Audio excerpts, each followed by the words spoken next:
Korang kalau pergi Bukit Melawati, korang buat apa? Bagi makan monyet? Bergambar? Wait, tempat ni sebenarnya bukan sekadar port healing atau tempat pelancongan bisya-bisya.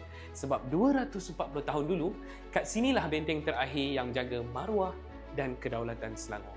Ini kisah sejarah yang ramai antara kita dah mula lupa. Pada akhir abad ke-18, Sultan Ibrahim Shah, iaitu Sultan Selangor yang kedua, telah membina sebuah kota pertahanan di atas bukit ini. Kenapa kat sini?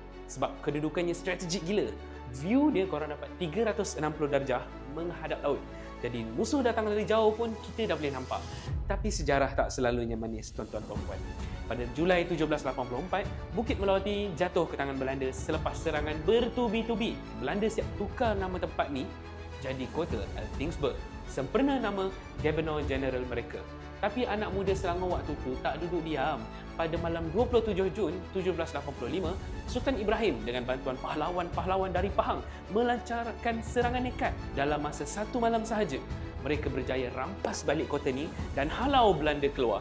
Epic move gila kan? Macam dalam movie. Sebab itulah pada 1977, kawasan ni dah diwartakan sebagai tapak sejarah dan menariknya, sampai hari ni Bukit Melawati masih berfungsi sebagai lokasi rasmi cerapan anak bulan untuk kita tentukan tarikh puasa dan raya setiap tahun.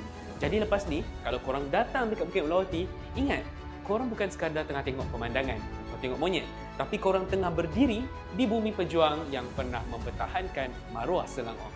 Jaga adab, hargai sejarah. Share video ni kalau korang bangga jadi anak Selangor.